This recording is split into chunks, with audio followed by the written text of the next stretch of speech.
Avis aux amoureux de cocktails ultra créatifs, on a trouvé votre nouveau QG. Bienvenue au 46 Bar, un spot super chill à la bonne ambiance. Quand vous venez ici, vous vous sentez un peu comme à la maison, vous êtes bien. C'est surtout un bar où les gens se rencontrent, où les gens peuvent discuter entre eux et passer un bon moment. Le cadre a été réalisé sur le côté est-américain. On voulait vraiment reprendre un peu cet esprit facile et de légèreté. Victor est un barman assez créatif. C'est un garçon qui a énormément de savoir. Vous arrivez au comptoir, vous voulez un cocktail, vous avez envie de boire un cocktail à base de champagne, de vodka, de purée de fruits de la passion avec un peu de vanille, et bien il va vous le faire. Voilà. Victor, c'est un cuisinier et un magicien. On va partir sur un cocktail qu'on appelle un tiki.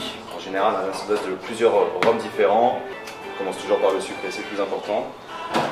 Du sirop de pêche. Pour l'acidifiant, un assemblage de plusieurs jus, de fruits de différentes acidités. Pamplemousse, cranberry et yuzu japonais. On passe ensuite au plus intéressant, les rhums. On commence par un petit caribéen très axé sur la vanille. Une petite touche de la maison, un rhum infusé aux différentes épices sombres qu'on appelle un allspice pour donner un peu de souplesse, un rhum blanc d'assemblage de 5 huiles différentes, très souple et légèrement fruité. Un bitter aromatisé à la cerise, une pointe anisée, petite signature française, l'absinthe pernod.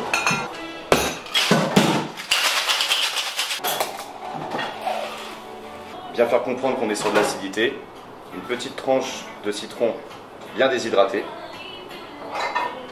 et par-dessus une badiane aux fleurs anisées. Et pour aider tout ça et rester sur la thématique de l'anisée, quelques pentes d'absinthe sur le dessus avec un petit coup de main de rhum overproof titré à 69 degrés. Et pour très bien se distinguer des papilles de l'odorat, une pointe de cannelle, aussi bien pour le visuel que pour les odeurs essentielles. Et voici, le tiki spécial du 46.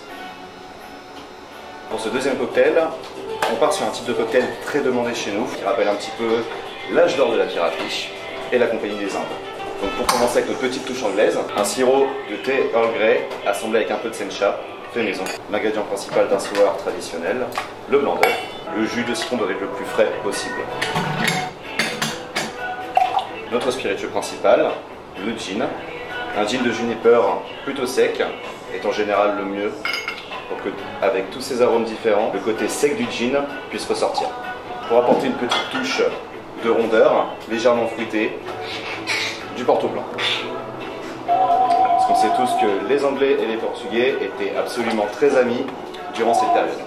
Toujours rajouter un côté aromatique et à la fois un peu floral, qui se marie absolument très bien avec le gin et les arômes de thé, un bitter à la rhubarbe.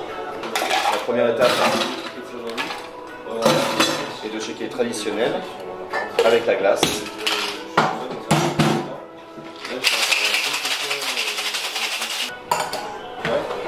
La seconde étape est d'oxygéner le cocktail et de préparer l'émulsion qu'elle soit le plus bulbeuse possible. Pour ça, nous pratiquons ce qu'on appelle la technique du roll, c'est-à-dire transférer le liquide entre deux timbales et faire appel au sens de la gravité. On répète l'opération. Le principe d'un bon sour, c'est de ne pas avoir seulement de l'émulsion, mais un côté très onctueux. Pour cela, on shake une deuxième fois sans glace. On expulse la glace du verre. Plus le verre est frais, plus l'onctuosité de la mousse restera longtemps.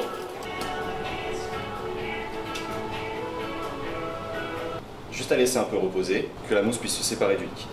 Un bitter aromatique traditionnel, pour laisser le choix au client, une fois qu'il dégustera son verre, de choisir avec un côté amer et légèrement tanin, et un bitter péchaude d'Allemagne, s'il désire plutôt un côté un peu herbacé. Et bien sûr, toujours s'inspirer des fleurs. Et de la thématique du thé. On n'a pas oublié nos chers amis les Anglais. Et voici comment, ici au 46, nous vous faisons découvrir un sour surprise. Et pour les gourmands, on grignote quoi? Je veux vraiment qu'on puisse proposer des produits premium et de qualité. Donc on a de la charcuterie ibérique, on a de la pata negra, de la cecina de león. Donc on reste vraiment sur des produits premium. Et pour le fromage, on reste sur des terroirs français, des produits français, qui fait qu'on a moins de choix, mais du bon choix. Bref, l'endroit idéal pour s'évader et siroter des cocktails. On y va les amis ?